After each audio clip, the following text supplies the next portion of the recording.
All right, watching Westworld, and just got into a conversation with Lauren about.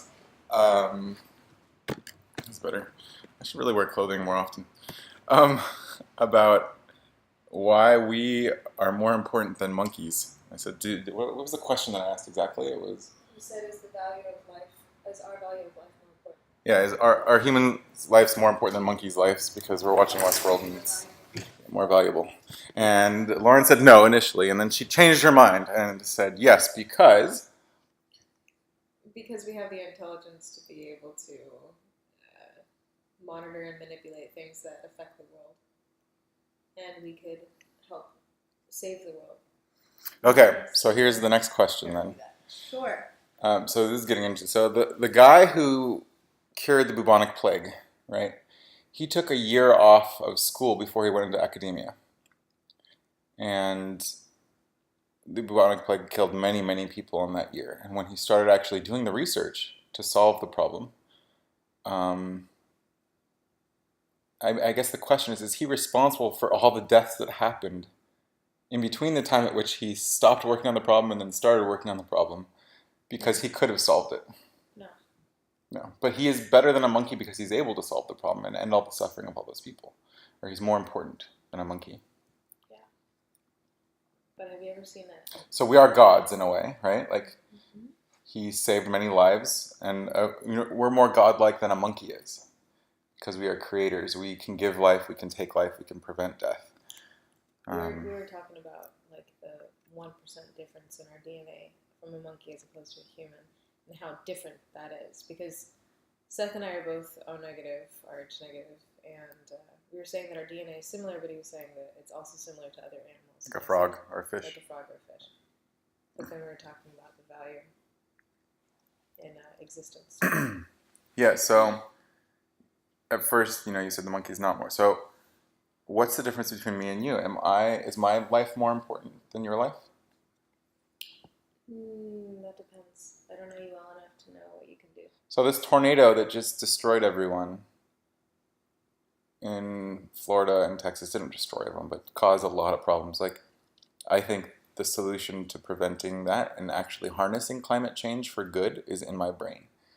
Um, I'm aware of it. I'm conscious of it. I think it would be trivial to create solar-powered um, drones of sorts that kind of harness the energy of the wind around the tornado and then turn that into solar power. So, like, instead of having a turbine and like floats in the water, we have a turbine that floats in the air that harnesses the energy of the tornado, and it actually takes away the energy from the tornado. So these little things can fly around all the different big natural tornado disasters in the world and actually harness all that energy into solar power, into electricity. But the tornadoes are so intense that it would just. It doesn't have to go to the center of the tornado. It can control its flight, just like the airline that says, "Oh, Delta flight is a go," and it flies right through the edge of the They tornado. have to be pretty big though. These drones. Yeah, they'd have to be pretty big and have big turbines and have a way of storing all the power in batteries. Maybe some flying blimps of sorts that just circle around these big weather patterns and take all the power from them and turn them into batteries. It's an interesting thought. Yeah, so when I have thoughts like these that are kind of crazy, that are really hard for me to explain to people um, in a way that doesn't make me sound insane, I feel guilty. I feel like God has given me a power that I'm not using. And I'm sitting here working for a flower company and working on whatever it is I'm working on, and I feel trapped. And I'm not able to live to my full potential, to be my true self. I feel like. I disagree. Okay. I think everything is perfect, just as it should be. I think that you are helping people out, and the time that you are now, you're in the right place. You're choosing to spend your energy on this. You're watching a show called Westworld that's helping you think and kind of what's the word? It's like reiterate. It's like to go over again what you already know, sort of thing. What does it mean to like justify it, kind of? Practice. No, not practice. But anyway. Reiterate. Yeah, reiterate. Yeah. And I think that in due time you will be able to change your focus to something that you want to be doing more. So let's say that the guy, he found the cure for the bubonic plague. He decided not to use it because humans were bad. He should let them die. Would he then be responsible for all their deaths? Mm. That's complicated, but yes, I think so. You think he's then responsible? I think he's then responsible because he knows that he has the power to be able to he has it to be able to use it, and if he's not using it, then, well, I mean, he could be responsible, but when you think about like the whole going back to the whole like good or bad thing, it's just his perception on what he believes is the best possible choice. All right. So, So- what he believes the best possible universe is one without humans. He's like, oh, God created this virus. I'm not going to stop God's will. Why am I? So, again, he can be responsible, but that doesn't mean that he's like that it's a good or bad thing that he's responsible for it. It depends on whoever's perception of observing that. Mhm. Like, if I was somebody else and I knew that somebody had the cure, but they were like gonna let us be fucked, I'd be like, oh my god, like that person's terrible. Right, like if you were giving birth to a child and the doctor knew that you were going to die if he didn't cut open your belly, and you told him, I don't consent to you opening my belly, but he knew that you were going to die unless he did. There's a lot of issues like this lately, where there's, the Amish people that would rather you tell the doctor, just let me die or whatever. Like they don't want to believe in science. They want to believe in their creator, their idea of a creator. But they're causing their own demise, right? Like, so is the doctor's responsibility to violate their consent to help them? Like, do you think they're a bad person if they don't violate their consent? No, I think that You know what I mean? I think that everyone's entitled to their own choices and beliefs. Even the choice to kill themselves. Yeah, definitely.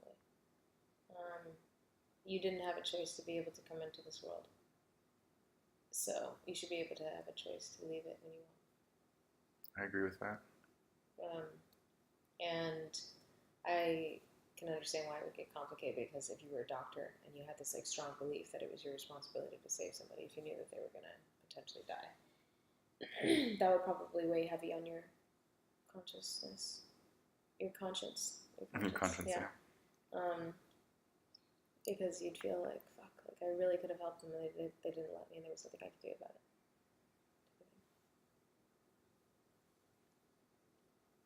If I were a doctor, I would try it anyway, though. I would try to convince them to live.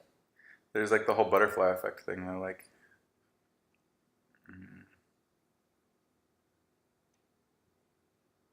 what if, like, the future is unknowable, right? So let's say the doctor helps the person, saves the baby and the mother. Baby ends up turning into Adolf Hitler or Trump or whoever you want to like say is a bad person that does bad things in the world. Out of all the things that you could think of, we go to the worst. No, I'm just saying he ends up doing something that causes the death of thousands of people, right? Like you're saying, we want to prevent the death. So you couldn't possibly have known that, yet your action may have contributed to it. Would you then fault yourself for not?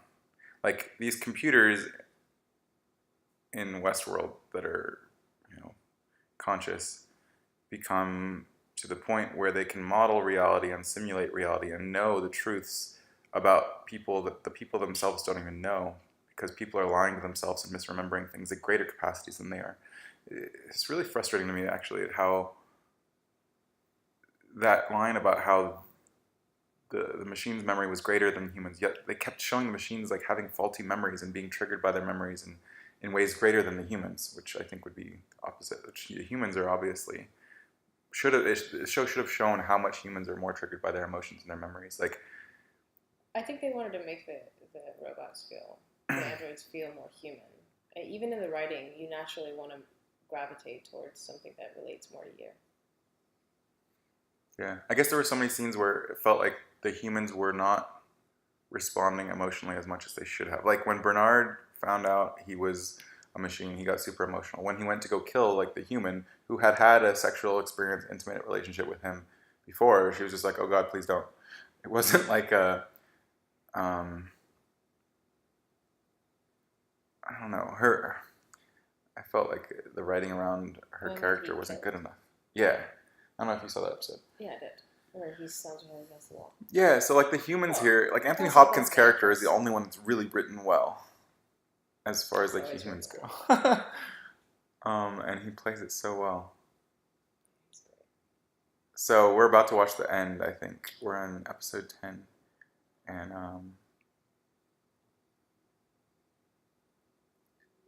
it's it's great how it feels like Anthony Hopkins has so much faith in the truth that he's not worried. He's not alarmed that these machines are rebelling. Like, he knows that they're going to.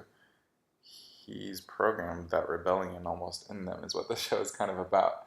So whether the machines are just self-destructing to escape their reality that they don't have a choice in, or they're trying to fight for their own agency and being able to make choices in their own life. I think that's the biggest thing in reality too, that humans struggle against, like when someone tells you you can't do something, you want to do it.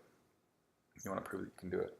That's what you were saying. Like, you wouldn't want me to ever control you in some way that you weren't aware of. That would be, yeah, or unable to stop or whatever. It's a really unsettling feeling. Question for you: why haven't you changed your focus to something more like that had greater value and greater effect on the world, or on like you being proud of yourself that you're getting to? Like with what I'm working on and stuff. Yeah, like why are you staying at Bloom Nation, doing Airbnbs, and like staying in Santa Monica? I feel like there's a bootstrapping process. It's unfortunate. So like, I started developing Facebook before MySpace. It was called Lifebook, actually. And I just did not have the support structures and the resources in my life to enable me to create that. A website called Lifebook. Called Lifebook? Yeah, before MySpace. Did you put any of this on the internet? Yeah, it was online as group network for a while. I was trying to make online yearbooks. If you watch The Social Network, that was like me in my senior year of high school. I hacked the computers and got everyone's photos of the school, and I had photo tagging as a concept before photo tagging was ever even done. I had a couple technologies we were trying to make. Maybe somebody found that. Yeah, maybe. I don't know. Anyway, so you're asking why don't I work on other things. So there's a bootstrapping problem with a lot of entrepreneurs, and asking for money in order to bootstrap buys you into this capitalistic society where your shareholders just want your idea to make money, and you don't necessarily want to be behind an idea for the concept of making money. You want to be behind an idea for the concept of changing the world. And so it's frustrating because in order to get your idea built, you have to buy into this capitalist society that will change your idea and not enable you to actually do what you want. Like Apple as a company, yeah, it creates great products and changes the world, but it's really just like manipulative and abusive and like brainwashing people through crazy marketing to make everyone think that they're the best. And really they've created this ecosystem where developers have to pay $100 a year in order to even begin to think about writing an app for them, let alone release it. Then they have to give 30% of their income of their apps to Apple if they put them in the App Store. Like, they've totally, computers used to be that anyone could just write a program and release it to the world and make all the profit themselves off of it. Now, Apple has created this westworld within the iPhone ecosystem where you have to play by their rules. You can only use their APIs. You have to submit your application for review. You can't just make whatever you want. You can't do whatever you want. You're constrained. You're a robot. You're controlled.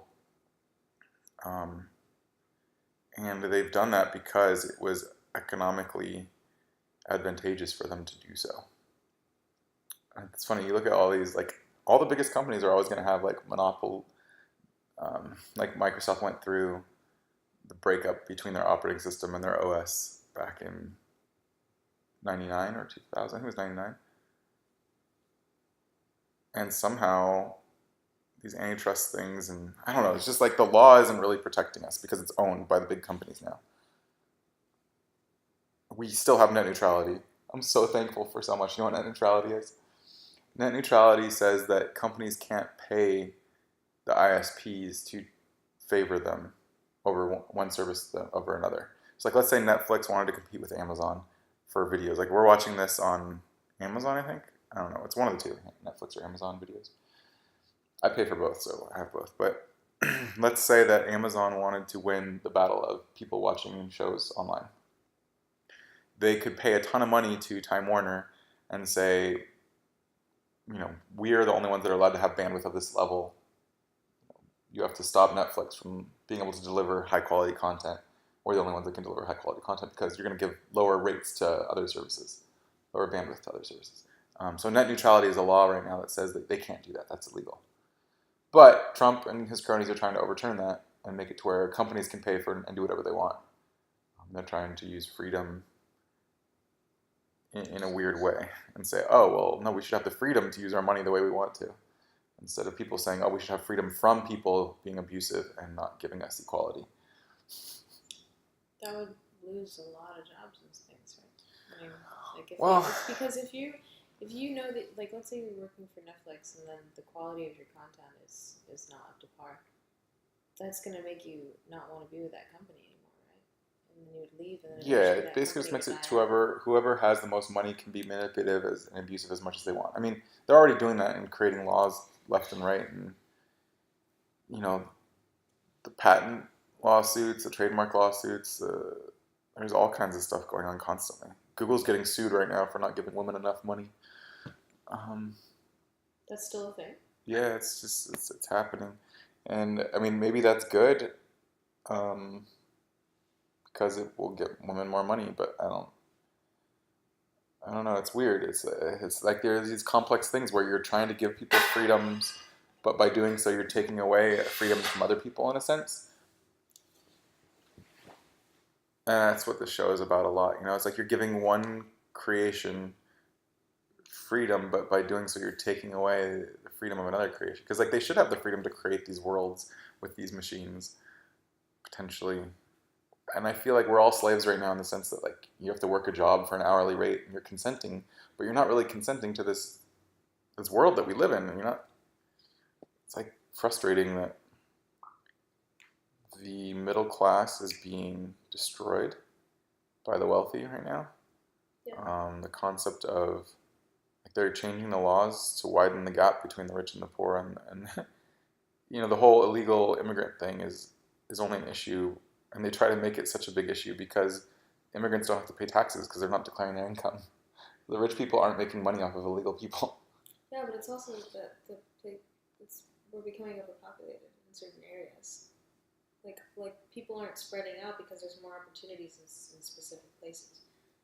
That's more how I look at it, not the rich. I mean, I understand your point.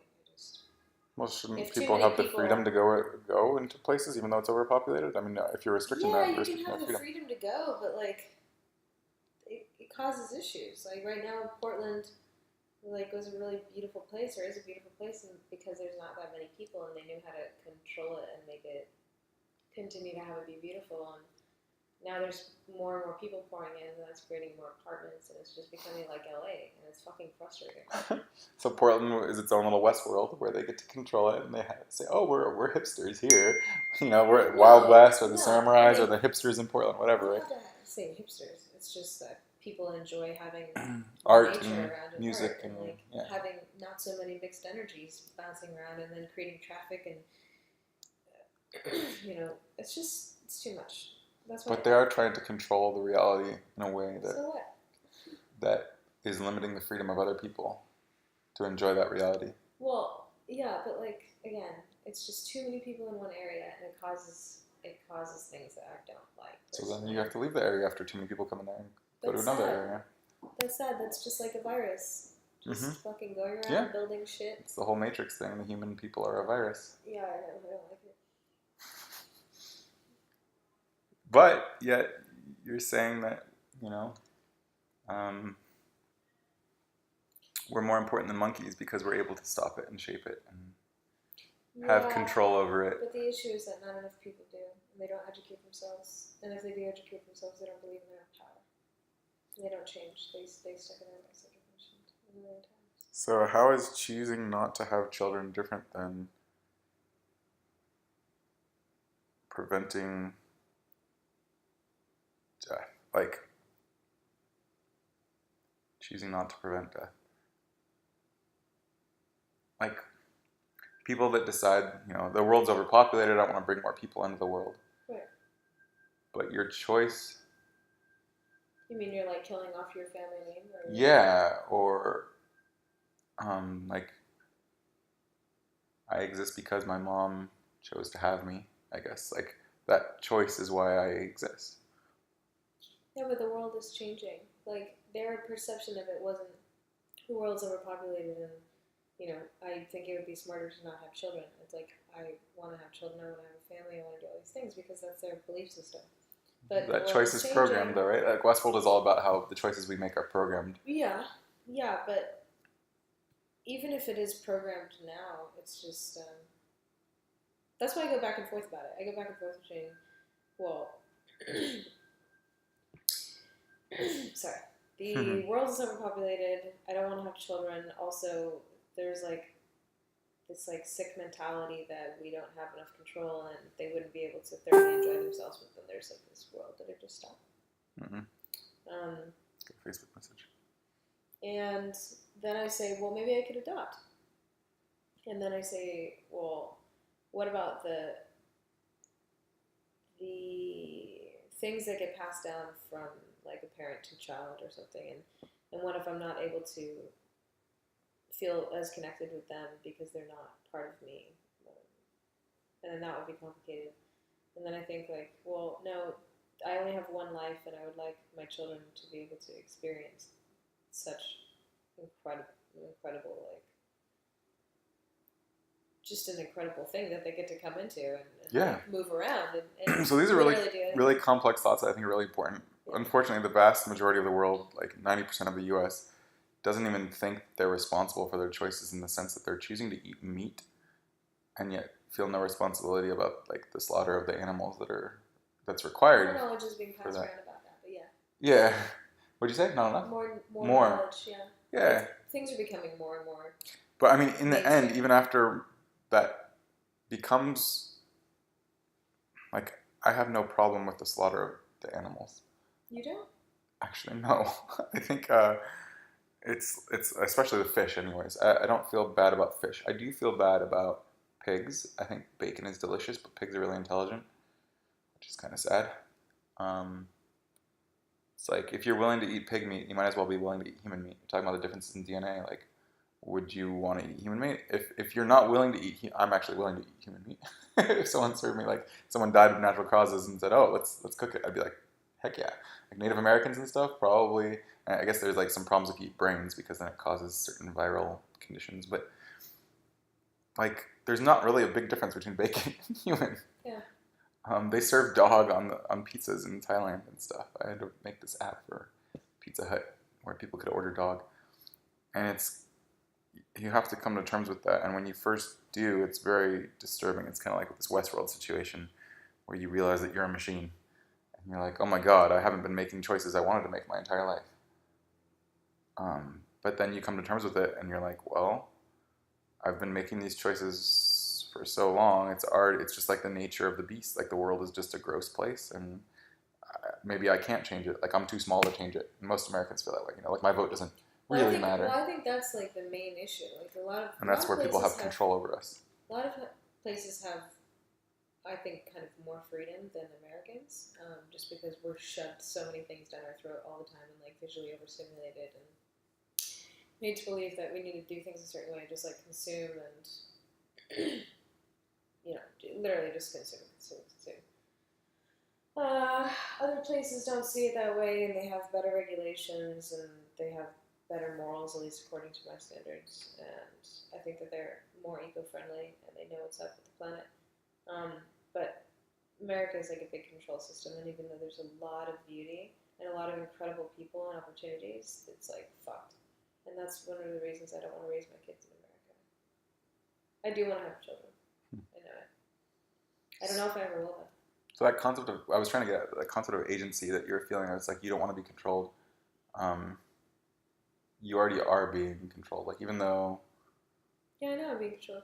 I get that. because you have this feeling that your choice isn't going to affect the reality that you live in. Like we tried to No, it recycle. does. You Yeah. definitely affected me. You know, you started a recycling thing over there, and I went and put it in the recycling just yesterday. Cool. So I wish more companies would do that. Like, we were filling up the trash cans, and there was like a bunch of bottles and plastic in there, and I was like, why aren't you recycling these? Mhm. I'm not gonna dig through the trash at work, but like, what the yeah, fuck? And so I was like, how are we doing this at home? And then at work, we're like, oh, it doesn't matter. Like, no one thinks about it. That's ridiculous. yeah. Sometimes the companies are actually rewarded for not recycling, which is really weird. What do you mean? There's just economic incentives sometimes misplaced. There's this one company, this guy was trying to illustrate it to me, where you would get paid to bring a certain kind of resource into Canada. So you just load up a train, let's just say it's oil, and when you go to Canada with oil, they pay you a certain amount. So you just bring it across the border, and you bring it back to the US. And you bring it across the border, and you bring it back, because the government is just paying you. And it's like there's all these systems in place where the government is spending tons of money and putting it into like other countries, like when it needs to really just put it under us or into the pockets of companies. Companies have figured out how to create legislation or advocate for legislation that then they directly benefit from in a really weird roundabout way that no one really knows it's happening. Monsanto's scary about this. What is it, Monsanto? Monsanto, yeah, like Bear? it's the problem is that when these companies get so big, they're systems that any one human can't really be conscious of. So it's almost like there's an AI or something that's directly built. Like if there's two companies that are competing, let's say McDonald's and Burger King, and McDonald's uses cheaper meat than Burger King, but it still tastes the same, and then they're gonna win. So it drives now. Burger King is like, oh shit, McDonald's is winning. We need to find a way to get our meat cheaper, and that's like economies that cause competition. But if McDonald's is able to put something in its meat that causes everyone to crave something that McDonald's has a patent over. Let's say that McDonald's French fries, Burger King can't sell McDonald's French fries, and Burger King's fries just aren't as good. And the reason why McDonald's French fries are good is because there is an addictive element that is sold within McDonald's meat. So once you have McDonald's meat, now you crave McDonald's French fries. Like there's an actual, let's say, a DNA thing there. This is kind of what Monsanto is doing with like how they have a large ownership in pharmaceutical countries, and they're putting like their GMO. They're genetically modifying weed now. Yeah. And so they can put stuff in there that causes us to require certain drugs in order to feel okay.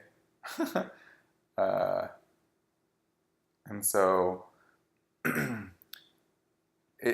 one might intentionally be doing this, but because they will benefit from that, I don't know what to call it, like fuckery.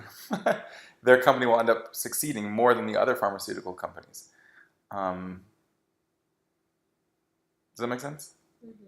So the other ones will die out. And so this kind of correlation and causation that's not really easy to prove might actually exist just because of the way that systems dynamics work, where survival of the fittest says they're the company that evolves and gets to the top because this conflated issue exists that benefits them more than another company.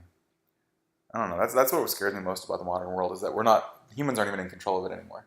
You've got like Elon Musk doing his best to like bring us into progress and fix the problems and have solar technologies and better transportation systems, and it's good. But even he can't control the government. Even when he gets lots and lots of money, people are still going to do what they want to do, and these systems are going to be manipulating us without our control. That's what scares me the most. Anyway, let's go. Let's watch the rest of this. That's just again going back to the whole like children thing and like how much freedom they'll really be able to have. Like that's why I keep waiting. Like I would love to have children now, but I keep waiting because I'm like, what's gonna happen in the next 5 years? What's gonna happen in the next 10 years? I feel bad because I feel like I'm a robot in a reality that's a simulation. And did I want to create another robot that doesn't really have choice, but is given this illusion of choice? Do we really have choice in our lives? I don't know. We're kind of. Yeah, but it's more complicated. We're stuck on Earth. We're stuck on this planet. We're stuck in this westworld right now. We can't go to another planet and meet the other aliens or whatever. Like, we are in this little glass box of experiences that are limited, Well, yeah, but there's also, again, a lot of beauty. And if you go to a place that makes you happy and feel good, and you can try to make a difference from there. But we're gonna die and we're not gonna respawn, Lauren. But we're gonna die and we're not gonna respawn. We're not gonna respawn, yeah. Like, we don't suddenly wake up in another body. There's no. Our creators are cruel. We're just these creatures for them to laugh at and see what we do with the different situations they throw at us. Yeah. Thought about that. Anyway, back to Westworld.